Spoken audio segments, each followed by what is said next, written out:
Hey, what's going on, everyone? A big welcome to another video. In this video, I will be analyzing the games of a really good friend of mine, WCM, that means Woman Candidate Master Zoe Varney, the games she played in the English Women's Championship, which ended last Monday, so around a week ago. And she came second. That's a great achievement. Here you can see the standings, the final standings. She came second with 5 points out of 7. And yes, she had better tie breaks than her opponents. And here we can see her results. So it was 7 games, out of which she won 5 and she unfortunately lost 2.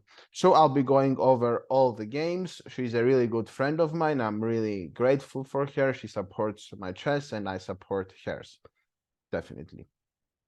So the first game, she was black, and her opponent opened up the game with one d4, and she played d5, like I also do myself sometimes, most times.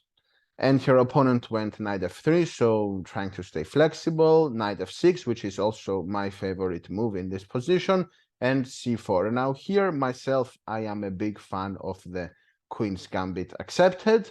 However, she played e6, which is also one of the best moves. Also possible is to go c6 as well, which would lead us into the Slav territory.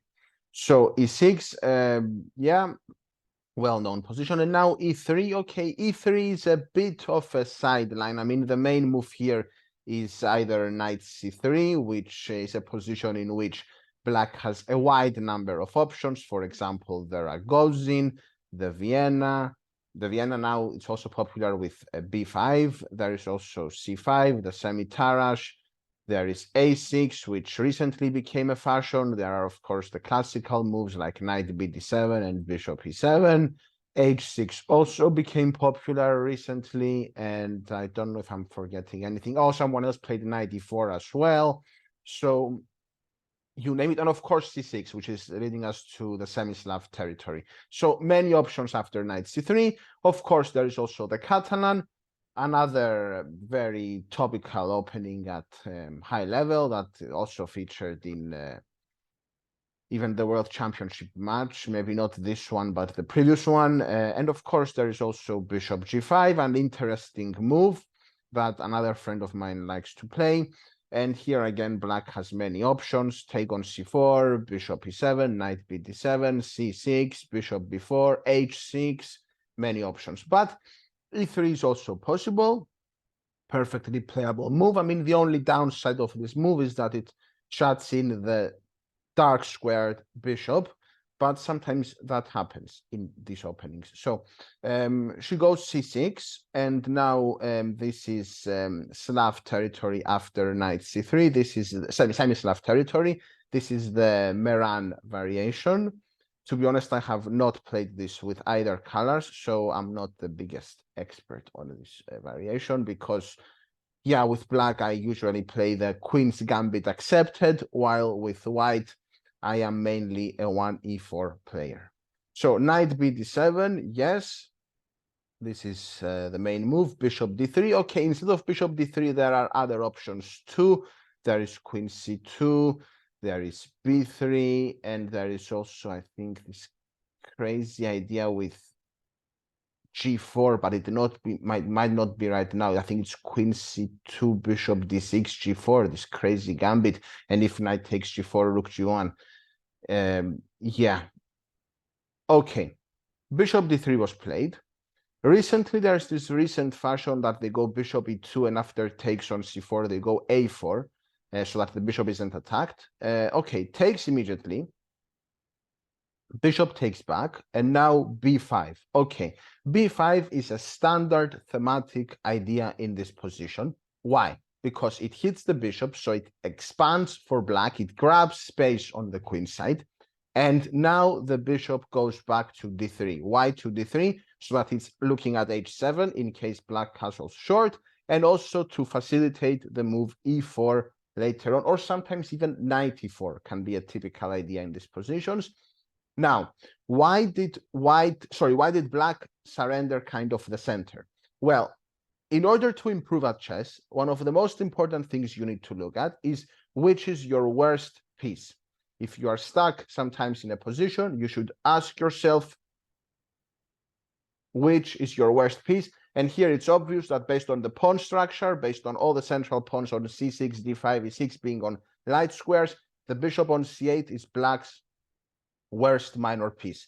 So it needs to get activated, and the simplest way to do that is by going b5, so that it can go bishop b7, a6, and c5. A simple but concrete plan. Bishop d3. a6, very important move, solidifying the pawn on b5, supporting it so that black can break with the move c5. Pawn breaks are also extremely important in chess. And here, castles from white, normal move, bishop b7, developing the bishop. And here I think, yeah, rook e1 is a normal move. I was familiar with, I think, is it knight e4 or e4? E4 is possible. I mean, I know now that they play sometimes knight e4, but not here because knight e4 takes knight f6, bishop goes back, and then c5 comes in anyway. So, okay, rook e1 was played. As I said, I'm not the biggest expert on the Meran variation. I don't think I have played a single game with this position with other side. Okay, c5 was played, and now bishop c2.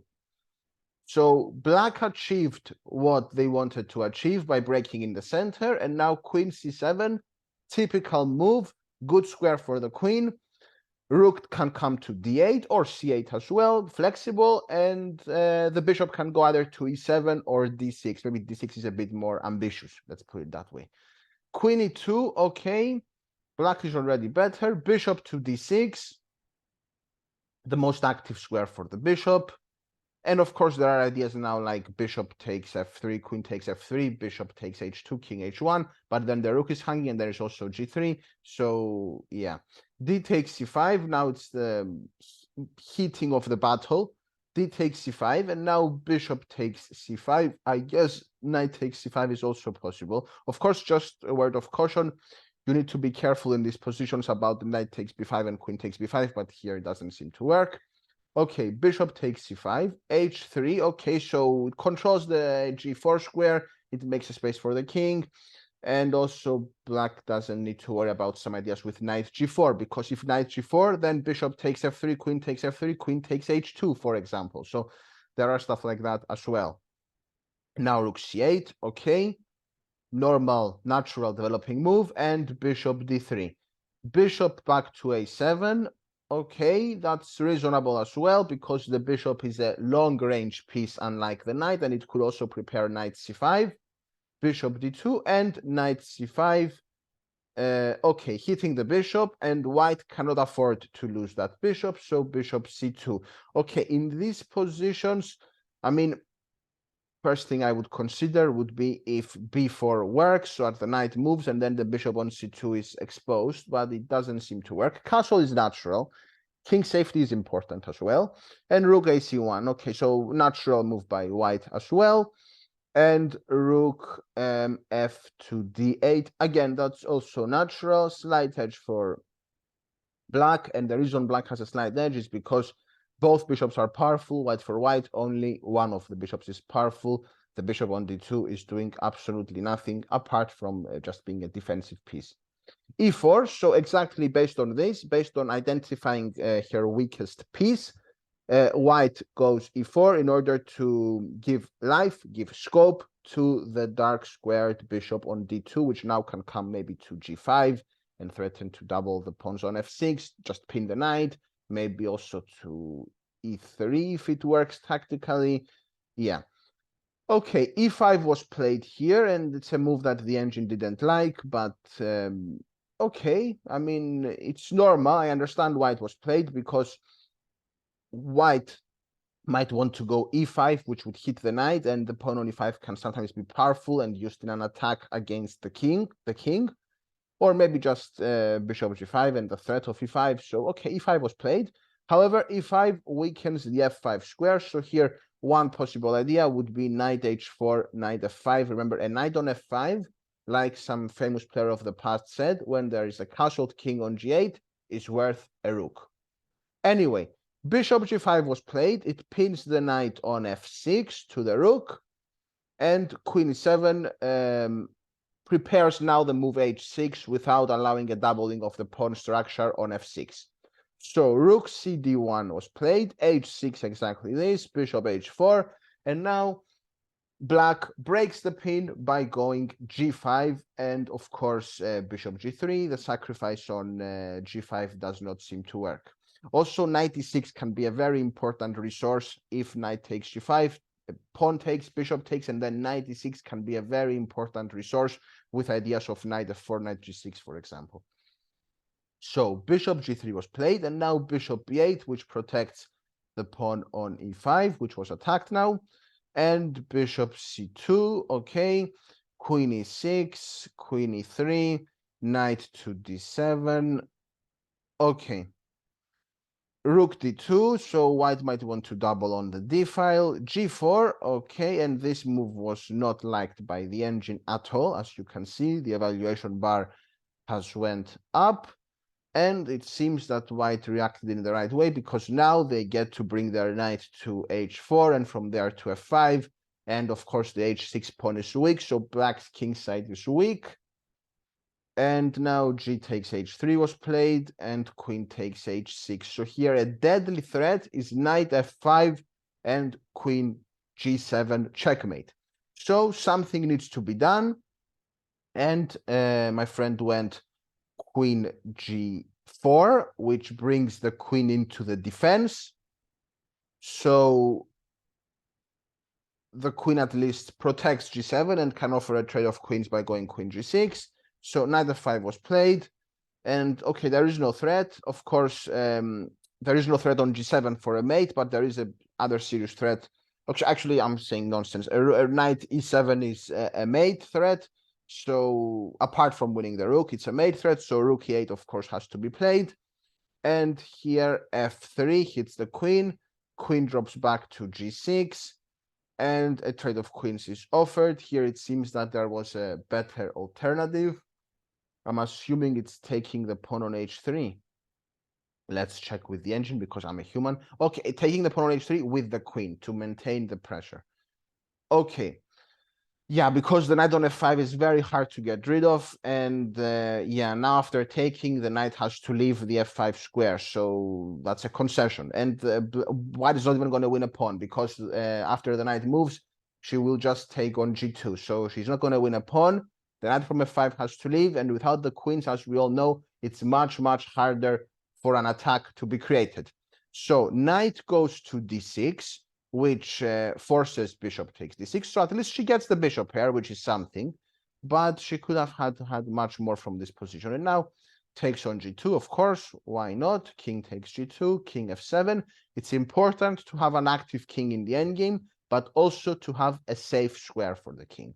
a3, that's a good move because it prepares bishop a2, rook to c6. Okay, good move again, challenging the rook on d6, which is quite active. Rook to d6, king to e7. Okay, again, another move that the engine didn't like, and I'm not sure entirely why. Is it some idea with, let's see. It's knight d5, fair enough. Knight d5, and then if king takes d6, then it's knight takes f6 check and then takes on e8. But if knight takes, then rook takes. There's nothing else. Yeah, has to be rook takes. And okay, there is a bishop pair. There is threat on d7. There is bishop h4. The other bishop can come on a2. It's getting tough. It's getting tough here. Okay, let's see what happened in the game. Takes, so exchange of rooks. So again, harder to attack when there are the rooks exchanged. And now knight d5. Correctly, bishop takes d5 and pawn takes. And now that pawn on d5 can become a target. So g5 was played. Good move because it stops any bishop h4 ideas that would pin the knight. And bishop comes to f5, king d6. Again, a good move. Hitting the pawn on d6 now. Okay, bishop e4, defending, knight c5. good square for the knight and threatens to win a pawn by taking on e4. So rook e1 was played here, and now g4. Again, the engine preferred something else. Yeah, knight c takes e4. Okay, I'm a bit surprised. And now, how does it continue? Rook c8 and the invasion from white, from black, with rook c2 coming. But now what about rook f1? After rook f1, and knight takes e4. That's not possible. Okay. So yeah, rook c8 is coming. Yeah, open files are extremely important in chess. g4 was played though, which wants to destabilize the defense of the bishop on e4. b4 was played by white, hitting the knight. Takes, and again, slight hedge for white after rook c8, a very natural move. Again, like I said before, open files are very important. Rook c2 check is coming. Rook c3 that would attack the pawn. Many ideas. Okay, hits the knight. However, knight h5 is a very nice move because now she wants to go knight f4 check perhaps, or also just leave it there as a threat for later on. Bishop to g5, rook c2, king comes back, the rook goes to c3, hitting the pawn on a3, bishop e3, rook takes the pawn, so black is now up a pawn, check, king d7, normal, rook goes to c1, and now I guess knight g3. Yeah, knight g3 is very strong because not only hits the pawn on e4, but most importantly, there is a threat of knight e2 check that would win the rook. So rook f1. Yes, the rook is not lost entirely, but the rook is lost for the knight, and now it's pretty much game over. It seems that white was also in big time trouble. Not that my friend had that much time. I mean, 3 minutes is not a lot, even with 30 seconds increment, but 43 seconds, I assume this move rook f1 was a time trouble blunder. Having said that, I mean, it's already a very difficult position because the pawn on e4 is about to get lost, and then there are 2 pawns up for black, out of which they're both passed pawns. The rook is more active, the white king is passive. The bishop would also be hit, so it's a very difficult position. Rook f1, knight takes f1, king takes f1, a5, and now b takes a5, rook takes a5, and here white resigned because it's a completely lost position. They are a pawn down and also an extra exchange for black. So a good start for my friend, who managed to defeat this very dangerous, underrated junior. And these kind of games are very important in these kind of tournaments to win a lost position in round 1. It sets you off to a good start and gives you confidence, and you're not like chasing, and you also don't start with like a rating deficit, because it was a very dangerous game in terms of rating as well. And I've played such games before against much lower rated players where I had to win. So round 2, my friend plays against a higher rated player who also shared the second place. And my friend opens up the game with d4, something that I usually don't do myself. I usually prefer to go e4, but definitely I have played a few games in my life with d4. Like the most recent one was that's in chess base for me is the one in the 4NCL Open in Daventry in last April, so more than a year ago. That game didn't go that well for me. I made a draw with a lower rated player, but yeah, 1d4 by my friend. The basic difference between d4 and e4 is that now the pawn is defended, and it also opens up slightly less the queen, while e4, the pawn is not defended, but it opens up the queen more. And of course, d4 opens up the dark squared bishop, while e4 opens up the light squared bishop. So her opponent went d5, the symmetrical response. The other main move is knight f6, and there are many other options too. So d4, d5, and now c4, the main line. I mean, other options here are knight f3. They are the London system. There is also, I guess, e3, c3. They're all playable. Knight c3, very dangerous move that could lead us into the Veresov attack or the Jobava London. g3, I guess, is playable too. e4 is a crazy gambit here. I guess even f4 is playable, the Stonewall Dutch. But yeah, c4 has been the main move, the Queen's Gambit. the main move over the years, the most aggressive and principled way to play. And c6. Okay, so here my favorite move is d takes c4, the queen's gambit accepted. Also possible is e6. c5 is what Mamediarov likes to play. e5 is the Albin counter gambit. And also knight f6, I guess, is kind of playable. It's on the border. Bishop f5 is the, what's it called, the Baltic. And c6, of course, is the Slav defense. So the Slav defense is an opening that I played a few times when I was younger, but I gave up on it. Knight f3, just flexible. Also possible is knight c3 as well. Also possible is e3. And of course, also possible is the exchange Slav. So knight f3 was played. And here knight f6 from black, the standard response. I think another possibility is to go e6 and also to go d takes c4. Again, I'm not the biggest expert on this opening, the Slav defense. I've played it very few times with black and hardly ever, I think never at all in an official standard game, at least with white. So yeah, I'll just give the best commentary I can. Knight f6 and now g3. g3, to be honest, is not the most popular move. I mean, here I'm more familiar with knight c3. That would lead us into the main forests of the Slav defense. Basically, after knight c3, black needs to make a choice if they want to play the traditional Slav with d takes c4, or if they want to play a6, the Shebanenko Slav, or or e6, which is the semi-Slav. I think g6 is also possible, and maybe also is bishop f5, even though maybe it's not. Okay. Other popular moves here are e3, that here, I mean, e6 leads to the semi-Slav, while bishop f5 is another independent option. And of course, there is also taking on d5. That's also possible, the Slav exchange. Yesterday, I went to my friend's flat and we played Blitz, and he beat me with the Slav exchange many times. He had some interesting ideas there. But okay, g3 is a sensible move as well, and sometimes after g3 they can go d takes c4, bishop g2, and yes, black is a pawn up that white might not be able to regain immediately after b5. However, white has the typical pressure on the long diagonal, on the h1 a8 diagonal, and also white has long-lasting, long-term compensation.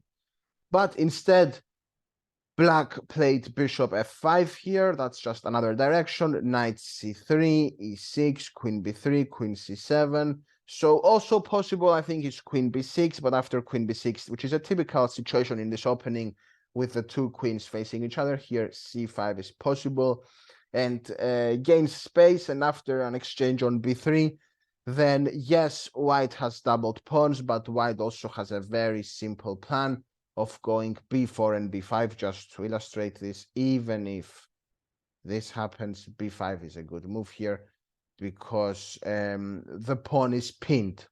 The pawn on a6 cannot take because the rook on a8 will be empty. So this is a typical idea. And queen c7 makes sense. Of course, there is bishop f4 to watch out for. And I guess after bishop f4, bishop d6 is not possible because takes and takes on b7. So bishop f4, queen c8, I think, or bishop f4, queen b6. I'm not sure. As I said, I'm not an expert on this variation theoretically, from a theoretical point of view. Knight h4. This is a typical idea in the Slav defense for white, to try and harass that bishop to get the bishop pair. Bishop e4, okay, hitting the rook on h1. f3 hits the bishop and now takes on c4. So the intermediate move, a very, very important thing in chess, is the intermediate move. And yeah, here the queen is under attack. Queen takes back, and now bishop goes to d5. Okay, so the bishop hits the queen, and either the queen can move, or what happened in the game, knight takes d5. By the way, I'm going to drink some water because I'm a bit tired and thirsty. So I'm going to drink some water.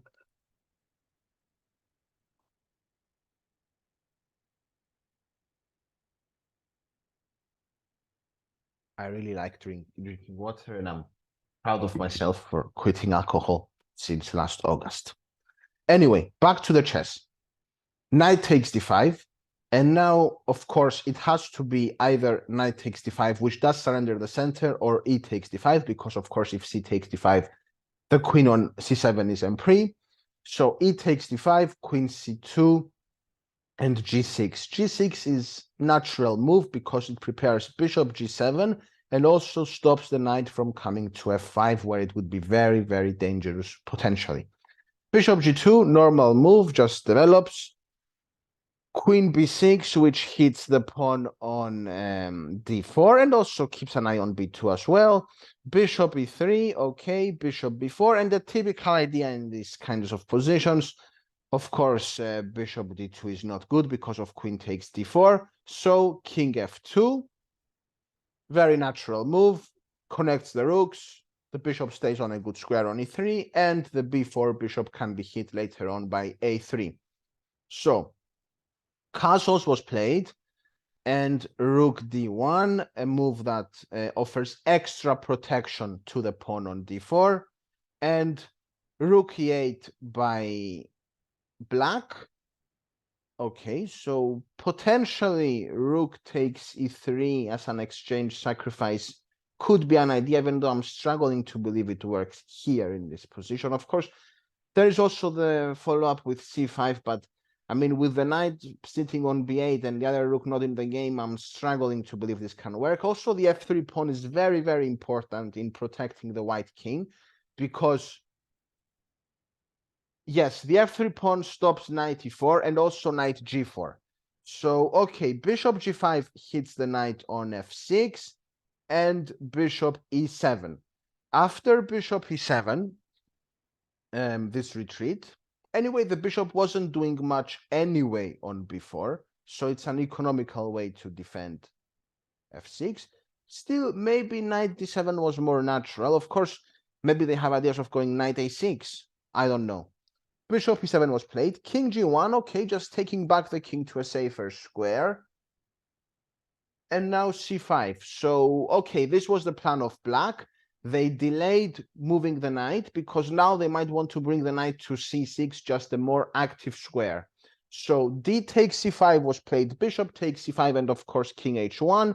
The king is safe, white has the bishop pair, and black has the weak, I wouldn't say weak, but the isolated pawn on d5. However, after knight d7, black does get some attacking possibilities. I mean, the e2 pawn is also weak. There's good pressure. Yes, there is the bishop here, but also black has good development. Now maybe they want to go rook ac8 to put the rook on the same line as, on the same file as the white queen. So bishop g2, that's a good move. I mean, it puts pressure on that diagonal. e5, which blocks the bishop and the queen, yes, but it also has a very concrete idea, which is knight d5, knight d3, and rook ac1. Okay, bishop goes back to f8, and from there it could go to g7, queen d2. So now white is increasing the pressure against the d4 pawn. That's the danger of having an isolated pawn sometimes, that you can lose it. And queen b5. Okay, so bishop takes f6, knight takes f6, an exchange. And now this was a very good calculation by my friend Zoe, because now after taking on d4, the key detail is that the f6 knight is under attack, so black does not have time to take on e2. This is a very important detail. So that's why taking on f6 was so important. She's really good for her calculation, and I hope that one day my calculation can be as good as hers. So bishop g7, and now the bishop is well placed, and there is pressure also against the pawn on b2 if the knight ever moves, and the queen there as well. Also, e2 is hanging, so white needs to be precise, and bishop f1 protects the pawn on e2, and after knight e4, now this is a discovered attack against the white queen, and the queen has to go somewhere safe. Queen g1, okay, now the knight is under attack, and knight g5. Here, a fantastic move by my friend, which was rook c5. hits the queen and the knight, so a double attack, and queen a4. However, this does not solve the problem because of b3.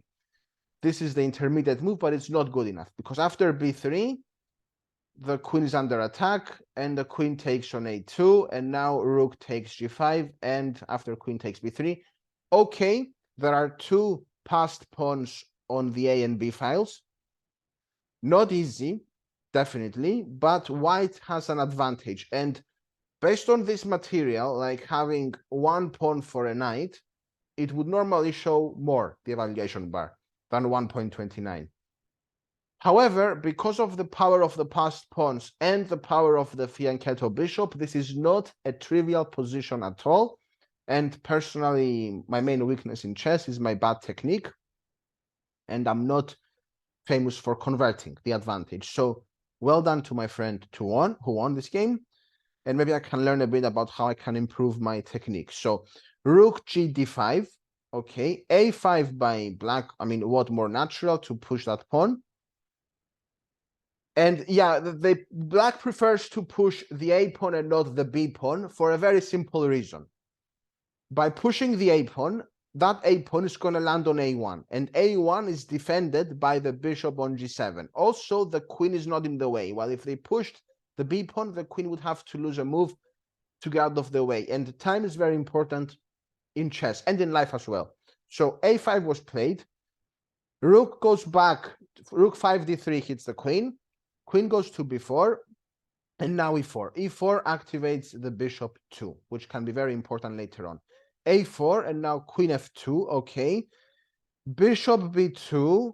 Queen c2, so the queen joins the action. a3 supports the bishop further, and now a2, a1 is obviously the threat. Rook b3, so white is playing on the light squares, hits the queen. Queen goes there. Now, one way to bail out is rook takes b2, pawn takes... No, that doesn't work, Because after rook takes b2, pawn takes, if queen takes b2, then the rook on d1 is lost, and if not, then the pawn on... so rook takes b2, pawn takes queen a4, rook takes a4, rook b1, then the pawn on b2 is still alive by something like rook b4. So, doesn't work.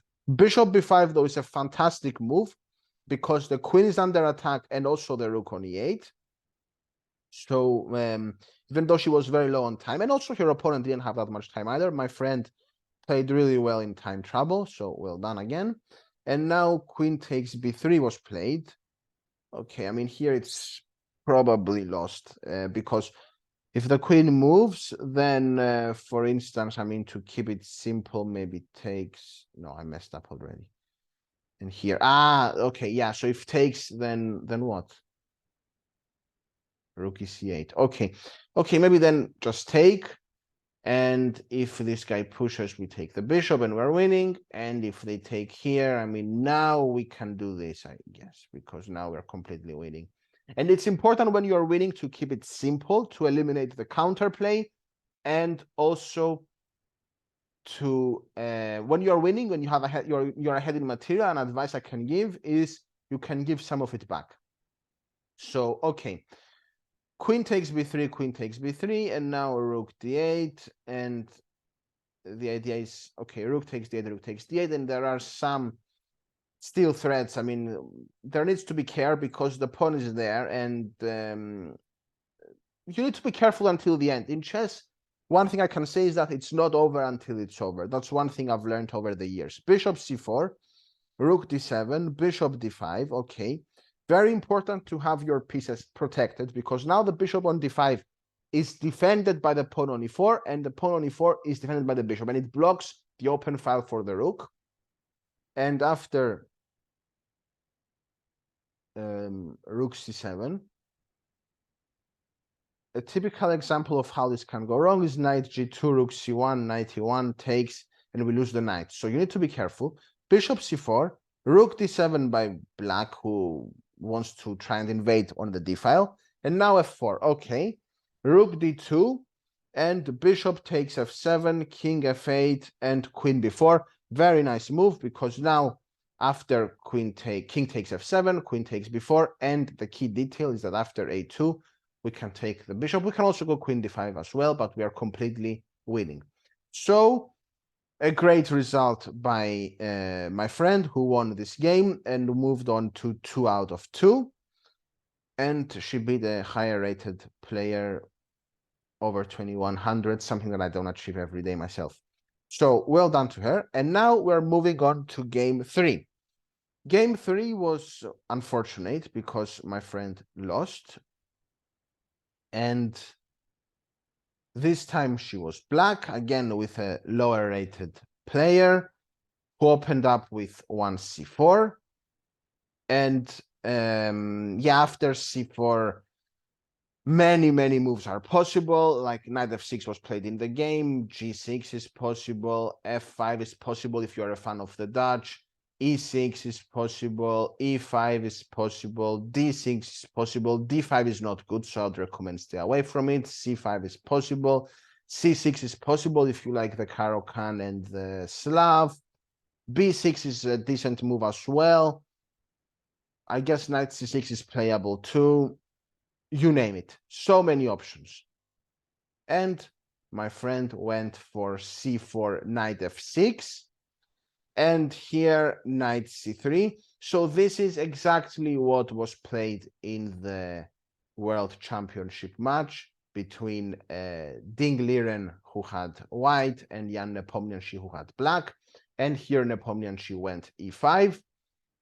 And just shows you how many possible transpositions there are. Okay, my friend though went for g6. So here white went e4, and one of the main advantages of the English is that it avoids some openings that some d4 players are not comfortable playing against, like the Nimzo-Indian, like the Queen's Gambit accepted, like the Grunfeld, because here, of course, if d4, then black can play the Grunfeld, which some white players want to avoid because of its excellent reputation theoretically. However, e4 now, and the Grunfeld is not possible. So my friend went d6, okay, and now d4. So we've transposed into the King's Indian defense, bishop g7, of course, and now h3. Here again, there are so many options. There is knight f3, there is bishop e2, there is h3, there is, I guess, bishop d3, there is knight g2, there is f3, the Zaimich, there is f4, the 4 pawns attack. So many options. g3 as well, I guess it's playable.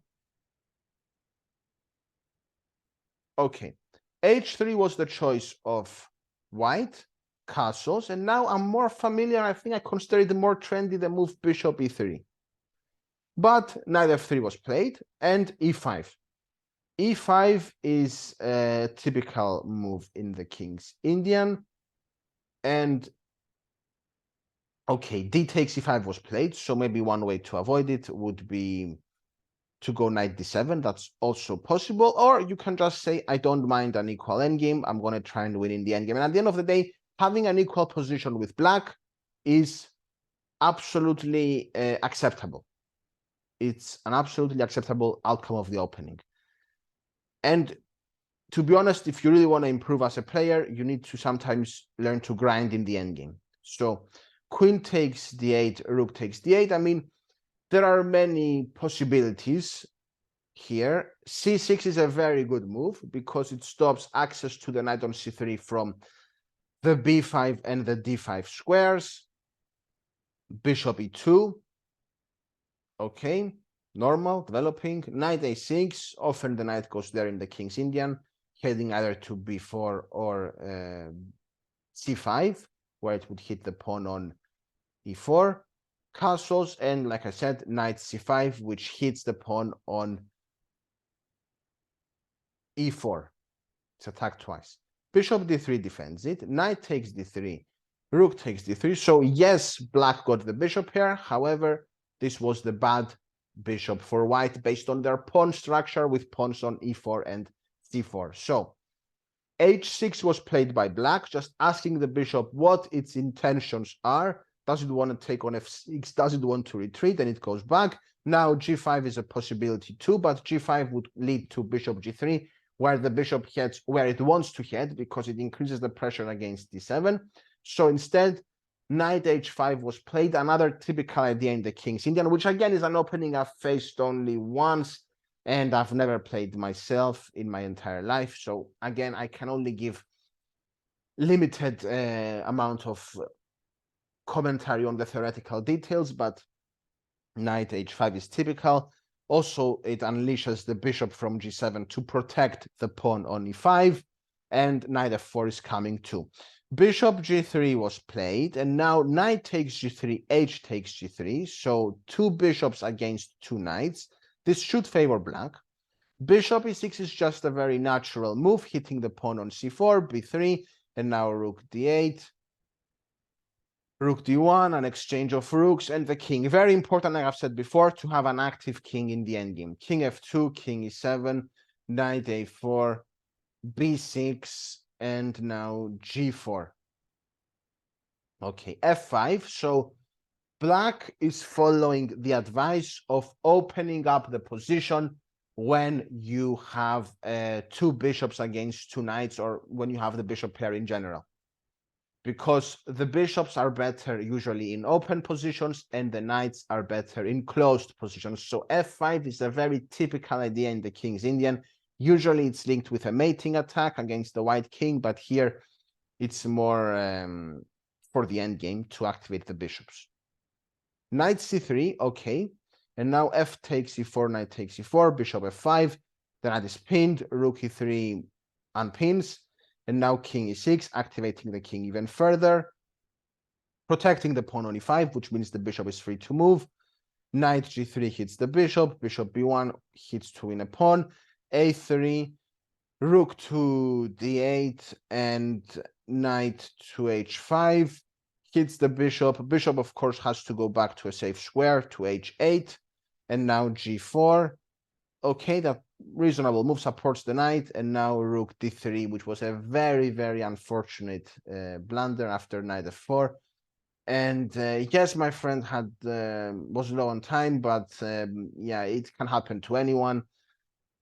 Unfortunately, she didn't see that knight f4 and the pawn on e5 is pinned, and a really heartbreaking loss for a one-move blunder. I mean, I'm not saying that black is completely winning. There's definitely chances for both sides. And yes, black is slightly better, but white has lots of time more on the clock.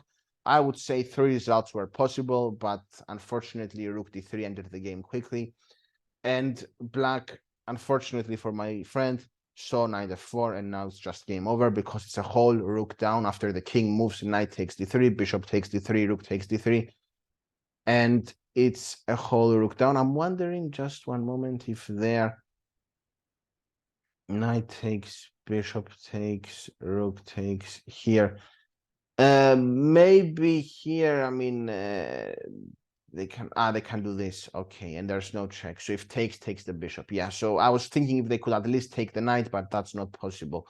So a very, very unfortunate loss. I'm not gonna say anything because I've lost many, many times with a blunder myself. So yeah, it can happen to anyone, even the best players in the world. And I was really sad after this game. Now, moving on to round 4, where my friend returned to victories by winning her game. And this time she opened up with one e4, which is my favorite move.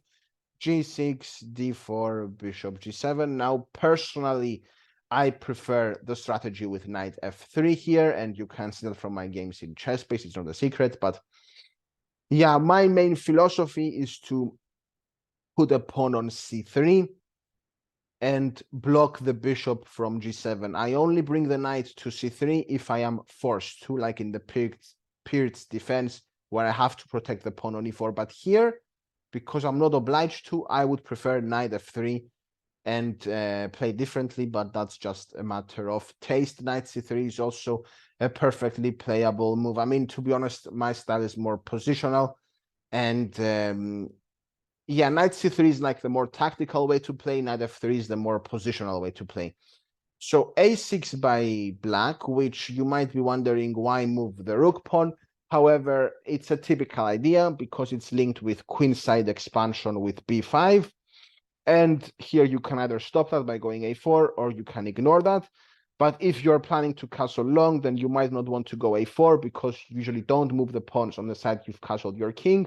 And also a4 will weaken the b4 square after knight c6, knight b4, for example. So f4 was played. So this is very similar to the Austrian attack against the Pirc, but in the Austrian attack, there is already the knight on f6.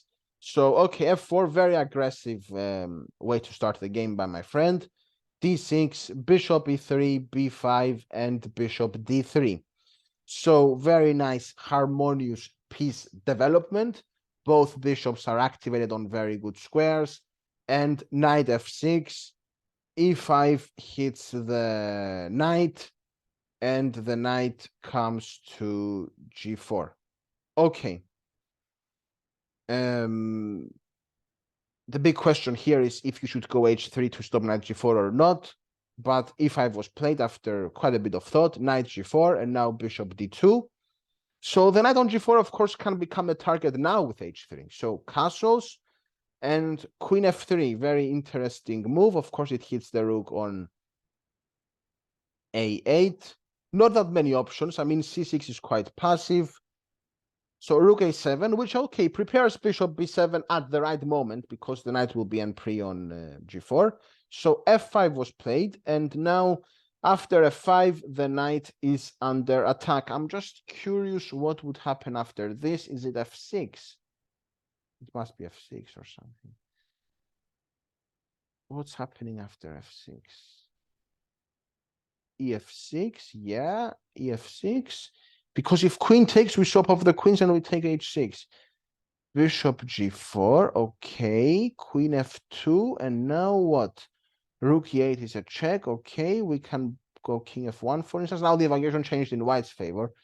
Okay, and now bishop f8. And bishop f8, and now the knight is still defended. I was hoping that we would win this knight by distracting the bishop, which defends the knight. Remember, guys, the removal of the defender is a very important thing in chess. After queen h4, though, what are they doing? Knight d7, and they play for compensation. I mean, here, can't we take on here?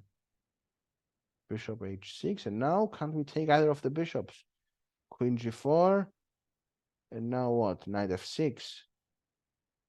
Very, very complicated position. Okay.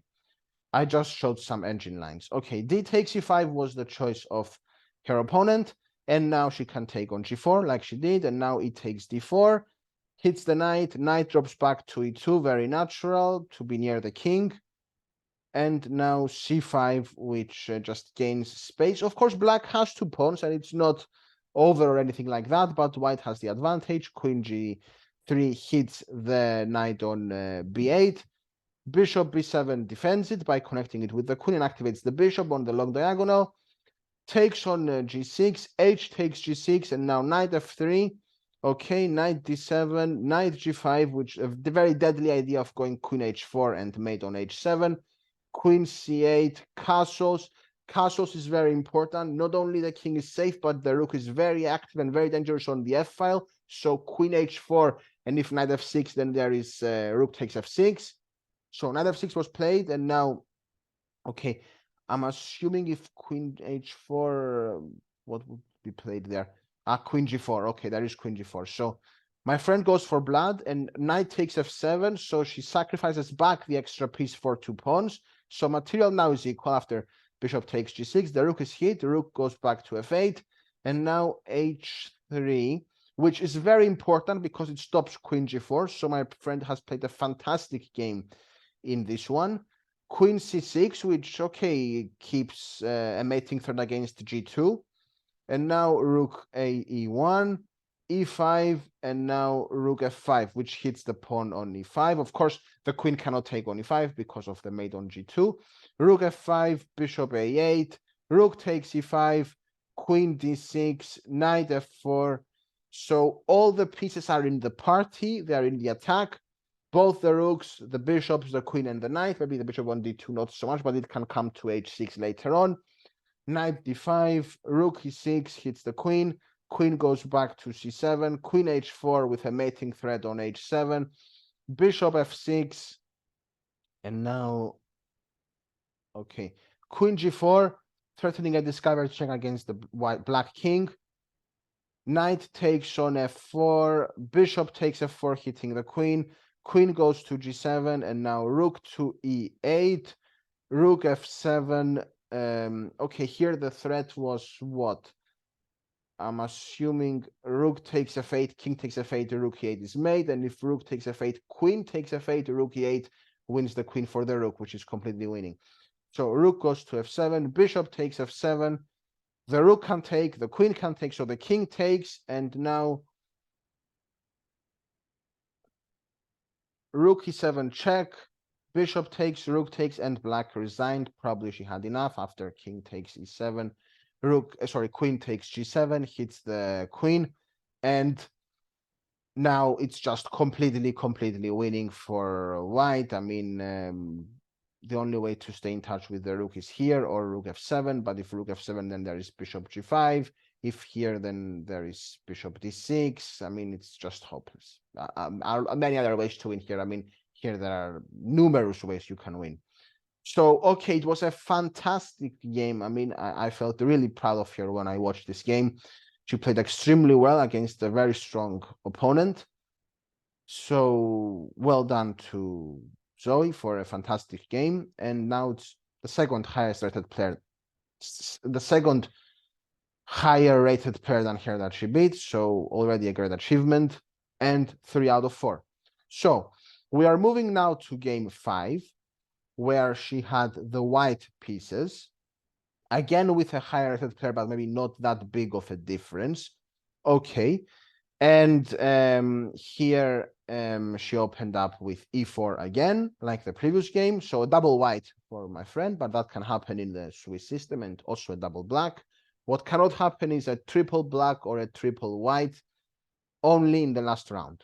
This is the rule. So e4, e5, knight f3, knight c6. There are other options too, like the bishop's opening with bishop c4, the king's gambit with f4, the Danish gambit with d4. There is second move knight c3 as well. There are other options too, but the knight f3 has always been the main move and my favorite move as well. Knight c6. Okay, apart from knight c6, there is also d6, and there is also knight f6, the Petrov, and maybe also the Latvian gambit with f5, the elephant gambit with d5. I guess queen e7 is playable too. Anyway, the main move is knight c6 and also the Petrov, but the Petrov is more if you want to draw with black. And here, I mean, unless it's like a 2700 level, then here, I mean, they want to play for a win with black as well. At the end of the day, it's an open tournament. So d4. And here, yeah, I mean, I like d4 as well. And the Scotch, maybe because I live in Scotland, that's just a joke, but bishop b5 also I've played it a few times. The Italian game with bishop c4 as well. I've also played knight c3, as you can see from chess base. I mean, I'm flexible here. I believe that e4, e5 is too good to break down with just one weapon, so you need to have some level of flexibility, but d4 is a move I've played many times myself. E takes d4 is just the best move, and here there is also bishop c4, the Scotch gambit, and there is also c3. I even forgot the name. I think the Scotch gambit is bishop c4, and c3 is some other gambit that now escapes from my attention its name, but the names of openings are completely irrelevant. What matters is to know how to play them. So knight takes d4, and here again, many options for black. There is queen f6, there is bishop c5, there is bishop b4, there is knight f6, which is the main move, I would say. d6 is playable too, so is g6, so is knight takes d4. Yeah, okay. Bishop c5 was the choice of my friend's opponent, and knight b3. And this is why I said before that queen f6 is sometimes preferred. I think this guy, the Indian guy, Sethu Raman, the Indian GM, he recommends this in his course on e4, e5 with black. And the reason he does so, and others play this move queen f6 too, is in order to avoid the variation with bishop c5, knight b3 that happened in this game. Because After bishop c5, here, the knight is under attack, and there are three things that white can do. They can exchange it by taking here, after which bc6 is possible, but also queen f6 is also possible. So I would say both of these moves are very good. This one is a terrible one, of course, because the endgame is very poor. It's the Spanish exchange endgame, basically with no bishop pair, and here all that white has to do is swap off all the minor pieces and the rooks and win the endgame, get a winning king and pawn endgame. So knight takes e6 is a very popular move as well. Bishop e3 is the main move over the years, which protects the knight. And here, just be careful, because if you play here, for example, knight c6, and you're already lost, because your queen is under attack, and so is the bishop on c5. And if you go d6 to protect the bishop, then again, you are maybe not losing material, but you have a totally lost position. Look, the material is level, and the engine gives it +4. So what more can I say? These are some opening traps that you should be aware of. So here, bishop bishop b6 is the main move. After bishop e3. Sorry. No, it's not nonsense. After bishop e3, the main move is queen f6. Of course, knight takes e6 is poor because of bishop e3. So here, the main move now is c3, and then knight e7, preparing d5, and white stops it by going bishop c4.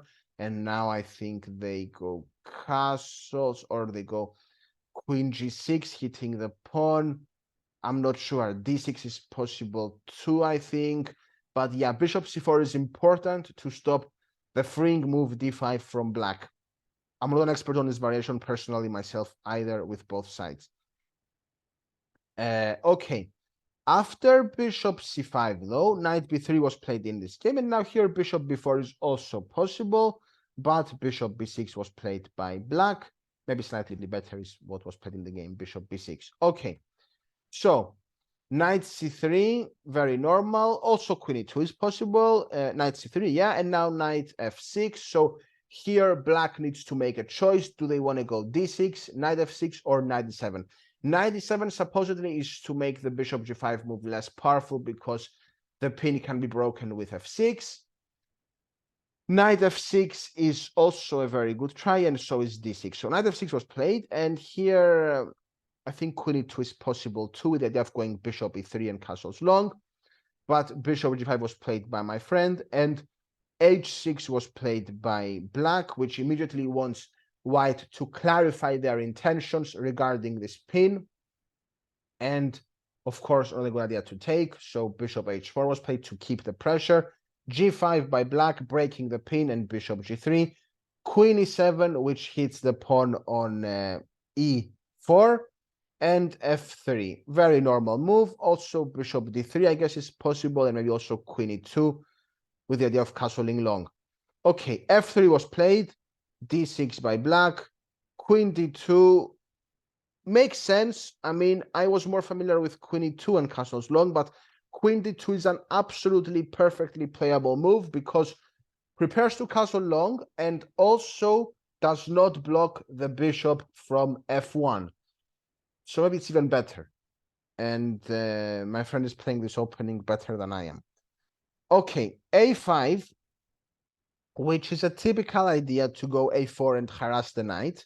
And here bishop b5 stops any of that. And now bishop to d7 breaks the pin. Bishop b5 is a very good developing move, and bishop b7 breaks the pin. Castles long, what more natural? And now there are ideas with h4 to soften up the pawns of g5 and h6 on the king side. I'm assuming black wants to castle long as well, but a5 can become a weakness. Well, knight e5 was played. Bishop takes d7, and now knight e takes d7. Okay, and now knight d4 with a very dangerous idea of going knight f5, hitting the queen. Castles long by black, what more natural? But now a5 can backfire. Knight b5, okay, that's normal. Because the thing is, knight f5 might look appealing visually. However, the issue with knight f5 is after queen e6, there's not much going on. So Knight b5, okay, knight e5, and now queen c3. Okay, queen c3 improves the queen, and now there is an idea with knight b3, knight takes a5, king b8, and now a4. After a4, knight d7, and now knight b3, g4, okay, and now maybe f4. Yeah, what more natural than f4 to hit the knight, which is in a good central square on e5, and now the knight has to move, and it goes back to c6. Maybe though after g4, she could have just played knight takes e5, I assume. Like, why not? What isn't the engine like? I mean, gf3, okay, gf3, and now what? Knight c5. Okay, now it's already in white's favor. Shows you that these engines are not reliable at all on chess24. Okay, knight c5, and yeah, white is up a pawn. Happy days. Okay, a4 is under attack, but what does the engine give? Bishop takes, d takes, knight c4. Okay, they get the pawn back, but now, okay, they don't. Queen a5. Okay, happy days. Pawn up. Anyway, f4 very natural too, hits the powerful knight in the center. Like I said before, knights belong to the center of the board. Knight goes back to c6, rook he1, h5, knight 3 goes to d4, knight b4, and now king b1. Knight c5, e5, d5, b3, knight e4, queen e3, okay. The queen was under attack and has to go somewhere where she will be safe. And queen c5 by black. c3 hits the knight. Knight has to go back to c6, and bishop h4 hits the rook. Rook goes to e8. Rook c1, with ideas perhaps of going even c4 to take advantage of the placement of the black queen on c5. Knight takes d4. Knight takes d4. Bishop a7. Queen d3. Queen a3. Rook e2. And now c5. Okay, c5 is a mistake because yes, it hits the knight, but after rook a2, the queen is getting short of squares. So c4 is the only way not to lose the queen, because of course, if white takes the queen on a3, then they will lose their queen on d3. So bc4 was played. B takes c4, queen c5 back to safety. C takes d5, queen takes f5. So pawn up already for white. Now they are both in time pressure, so they both need to be extremely careful. Rook goes to d1, okay. There needs to be lots of care about the c3 pawn because of tactical reasons, because here basically, yeah, knight takes c3, and if either queen takes c3 or rook takes c3, then d4 drops. So rook d1, rook c8, bishop e1. Yeah, the bishop is not doing much on h4 now, so has to come back and help with the defense. Rook goes to d8 from h, because the rook from h8 was doing nothing, pretty much. And now rook e2 hits the knight goes back to c5, queen b5, okay. Queen d7, offering a trade of queens, but white plays bravely. Really proud of my friend for not chopping off the queens, because that's very likely what I would do. And she goes queen takes a5, knight takes a4, okay. And now c3 is under attack, but a fantastic move, which shows how excellent her calculation is, even when she's low on time, knight c6, because now if b takes c6, of course, she takes the queen on d7, and if queen takes d7, we take on, I said we, well, but because I supported here, I said we. Rook takes d8, and we take the rook. And after bishop b6, of course, the intermediate move is super important, taking on c8. King takes, there is queen a8 check, but not every check is good. That's something to take away from this. Queen b4, knight c5, rook a2 with an idea of rook a8 check, queen g6, king a1, king is safe in the corner. King goes to c7, okay, bishop f2, queen c6, bishop takes c5. Very important when you are winning to simplify the game as much as you can. And knights can be very dangerous when both players are low on time. So bishop takes c5, bishop takes c5, queen c4, b6, And here I think she lost on time, but the position is completely lost anyway. For example, queen takes f7, can't block with the bishop, can't block with the queen because of rook a7, and now the king has 3 squares, and I mean, it's just hopeless. It's just hopeless. There are no checks as well.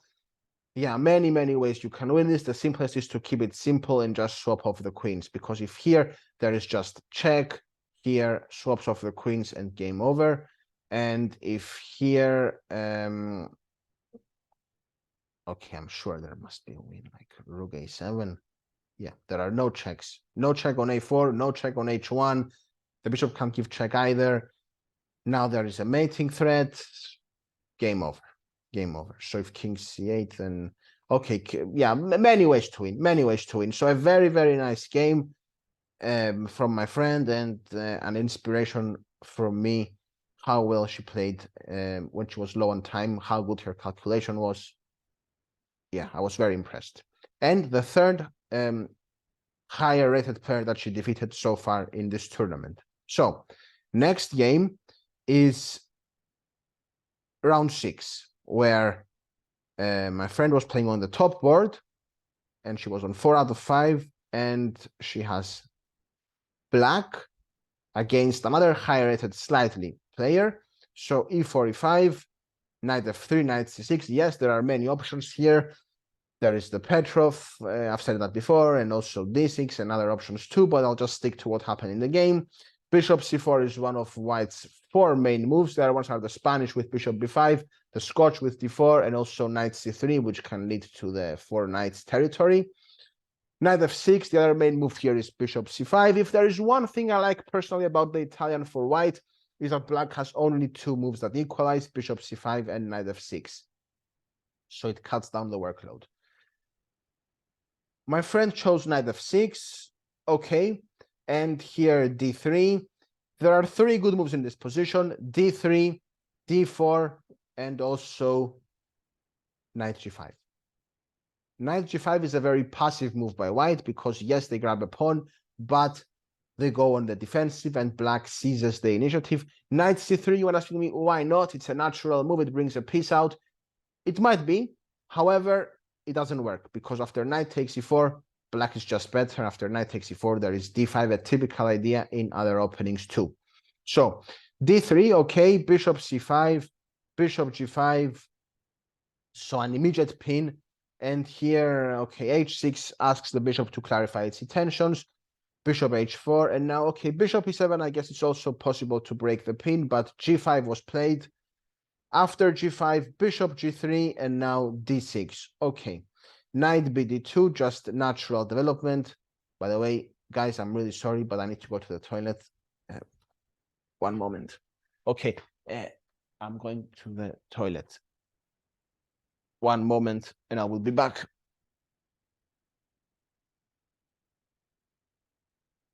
I will leave the camera.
Okay, I think I'm back. It's still recording. I hope everyone can hear me. Yeah, I will continue. So, knight bd2, a6, a4, knight h5, knight f1, knight f4. Okay, knight f1 is a typical idea for white in these Spanish and Italian positions because they want to bring the knight to e3 or g3. But knight f4 is also a very principled way of playing because by bringing the knight to f4, there is already pressure against g2. And the knight is well supported by the pawns on h6 and g5 and e5. So yeah, the knight on f4 is very, very strong. I've said before that when there is a knight on f4 for black or a knight on f5 for white, can be very strong, especially if the other side has castled short. Here they didn't castle short, so they lost the right to castle by going rook g1, and now bishop e6, okay. And now knight to e3, normal, and queen f6, so bringing the queen out as well.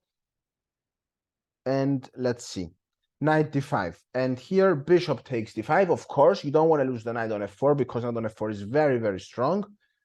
Pawn takes on d5. And the very important thing, if you want to improve, is sometimes you need to let go of those dogmatic things like keep the bishop here and all that. No, you need to be ready to give your bishop for a knight at the right moment for yourself. And here it's a closed position. So anyway, my friend is already better. And here knight e7. Okay, the knight reroutes itself. Bishop takes f4. And now e takes f4. Okay, maybe the other recapture was better, according to the engine. Actually, with the queen was better. Okay. But this move makes sense because now the knight could potentially come from g6 to e5 or to f5 directly, probably even stronger. Okay, d4 hits the bishop. Bishop goes back to a7. Okay, keeps the pressure on the d4 pawn. c3 solidifies. Castles by black, which might look scary, but it's absolutely fine because the bishop on c4 can't join the attack, and basically there is no attack against the black king, sorry. Knight e2, okay, rook goes to e8. Now the king is stuck in the center and something needs to be done, so king f1 and now queen f5. Queen f3, king g7, h3, queen c2, knight b3, okay. After knight b, yeah, queen c2 was threatening the pawn on b2, so after knight b3, she can take on b2. And after queen d3, there is b5. Okay, now a takes b5, a takes b5. This was a very brave idea by my friend because after bishop takes b5, queen takes b3, bishop takes e8, rook takes e8, rook takes e7. Now my friend is down on exchange. And you need to be brave to sacrifice the material, and probably I wouldn't have dared to do that myself. So here queen b2, okay. And there are certainly threats like queen c1, king e2, and then a discovery with the knight. First of all, winning the rook as well. So g4 was played from black, and now knight takes d5, and yeah, queen f3, knight takes c3, rook takes c7, and now knight e4, and king g2. Knight takes f2, a fantastic move, because if queen takes f2, then rook e2. Even I can see that, which I'm bad with tactics, but yeah.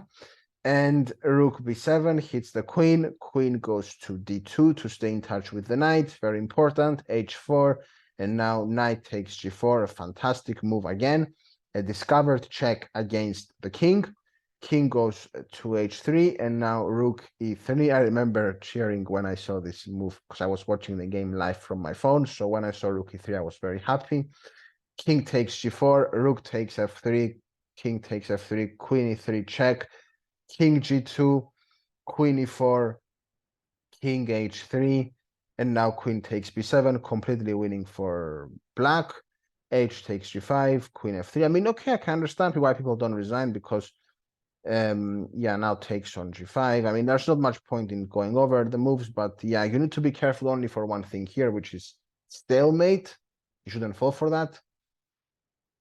Here, I mean, maybe I would just swap off take the rook and keep it simple, but my friend is precise until the very end. Queen f1, king h2, g3, king h3, queen h1, and now she resigned because she's losing the rook, and there is no stalemate either. So a very, very nice game. I wouldn't be brave enough to do such a spectacular exchange sacrifice because, yeah, b5 is a very brave move because after takes, the rook is under attack, and now took the knight, gave up the rook, gave up the bishop, and now she's on exchange down. Okay, she will get a pawn for it. The black king is super safe there with this structure. And yeah, queen b2 there, and now knight takes d5, and this was apparently winning for black. And there is no way I would play like that because I'm quite a materialistic player.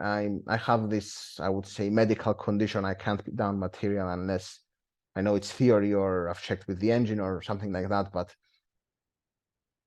very, very impressive game. And the fourth highest rated player my friend beat, the first one with black. And yeah, very inspiring game. That's all I can say. And she played it very precisely until the end, even though she was very low on time. So I'm really, really proud of her. Now, the last game was a special situation because my friend was leading. She was the sole leader going into the last round. And all she needed was a draw in the last round to come first, which would have meant a lot for her. And unfortunately, she lost, but she put up a great fight. She was playing the highest rated player in the tournament who managed to win the tournament, but not so impressively for such a rating difference with the other players. I mean, she probably even lost 10 rating points and came first, you can see. So shows how dangerous and underrated some players are. My friend put up a great fight in this game. Let's have a look what happened. So a variety. This time she opened up with knight f3. Other games were e4, 2 games, and 1 game was d4. So a nice variety. And c5. c5 is the traditional move by someone that likes to play the Sicilian, and her opponent here plays the Sicilian, so no wonder she went c5.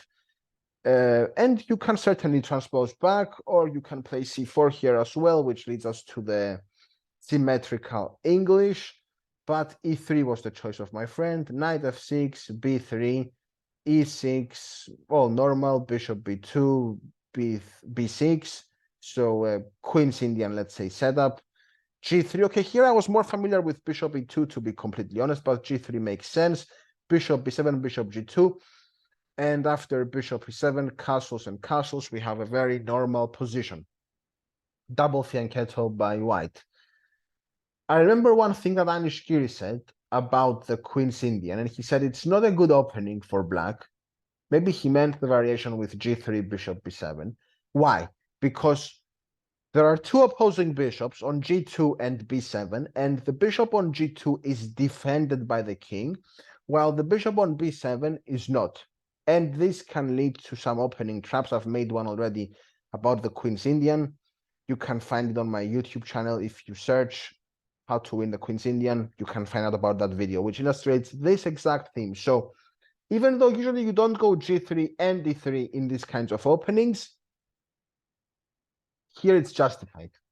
And okay, it's just an equal position, not much theory, and both sides can just get a game. So queen e2, okay, that's a normal square for the queen in this kind of structures. d6, so black is clearly going for a hedgehog setup. c4 is normal, knight d7, rook d1, okay. Queen c7, knight c3, a6, which stops knight b5, very important, and now d4, so white seizes space in the center. Rook e8, here I think d5 was also possible, but okay, rook c1, very natural, rook c8, e4, okay, so white is going for grabbing space in the center, and here black has to take basically on d4 and takes with the knight. And queen b8 with idea, I think queen a8 in order to exert even more pressure on the e4 pawn. So h4 was played, okay, very aggressive. Bishop f8, rook e1, queen a8, g4, h5. So she's going for the attack. Basically here g5 wins a piece because the knight will be trapped. h5, g5, knight g4, bishop h3, d5, C takes d5, E takes d5, f3 hits the knight, knight g5, f4, knight g4, bishop takes g4, h takes g4, queen takes g4. So my friend has won a pawn, but now she unfortunately loses it. And here the key detail is that after queen takes d7, you might be wondering, hasn't she hung a piece? No, she hasn't, because either rook goes to, actually, this rook goes to d8, and now I think it's better. Maybe the other rook is better. Okay, the other rook is better because it protects the pawn. I'm not sure. Anyway, whichever rook goes to d8, the queen has to move. The knight on d4 is lost. So this is not the best situation for my friend. So she didn't take on d7. Instead, knight f5 was played, rook e6, knight e2, rook takes c1, rook takes c1, and here, yeah, rook e6 was extremely important because there are ideas with knight h6, and yeah, rook e6 was very, very important. So knight e2, okay, normal, an exchange of rooks, takes back with the rook, and now g6, and here my friend unfortunately missed the opportunity that would make her the English women's champion, which was knight h6 most likely, and here the black king is in big trouble. If king h7, knight takes f7, and it's falling apart. If bishop takes, then g takes, and now very, very dangerous for black here. And yeah, I really like white's chances. There are ideas like f5, breaking open the position, and yeah, f5, and then knight f4, and h5 2, h7 as well. Very dangerous position for her opponent, even rook c7. And the white king is quite safe, to be honest. Instead, the knight d4 was played, the rook d6. And to be fair, my friend was low on time, so I cannot blame her. I mean, she did the best she could. h5, okay, normal. Knight c5, bishop a1, queen to d8, and here queen h4. So, okay, after queen h4, the thing is bishop g7, the bishop is active, h6, but now bishop takes d4, knight takes d4, and can't she take on d4 here? Curious. Ah, there is h6, king wherever, and then queen e3, I assume. Okay, so she couldn't. Okay. King h7, normal move because it stops the pawn from advancing, and the king is perfectly safe there. Of course, as long as they don't lose f7 with a check, then it wouldn't be perfectly safe, but okay. Rook c4 defends the knight. Very tough position now. After e3, the bishop is open, and the white king can get into trouble. f5 was played, okay. gf5. The thing is, if knight takes f5, there is rook d1. So queen f4, bishop e4, bishop c3, rook g6, king f1, rook takes g5, queen e5, and yeah, bishop d3. Unfortunately, the things have gone sideways. 92 takes on c4. Here, I'm wondering why she couldn't take. I think she couldn't take because of this thing. Check, and now if here, then just take and knight d3, for example. Yeah. Okay. So here, what was played was bishop d4, takes, knight e6. Yeah, I mean, h8 and g7, they are both under control. So knight e6, bishop takes e3, rook h5, bishop f2, queen g5, queen b8, and queen g4. And now she resigned. Okay, I mean, it's normal. There's no threats against the black king, and the white king is under trouble, and a rook down as well.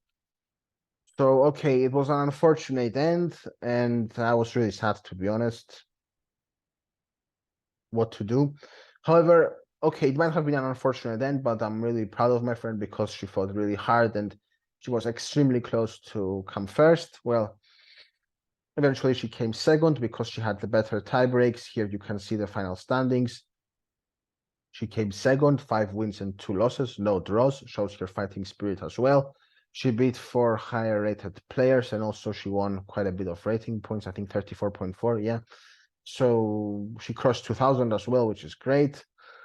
And yeah, I'm sure that this is one of many achievements to come. And next year, I believe she can have a good chance again at fighting for first.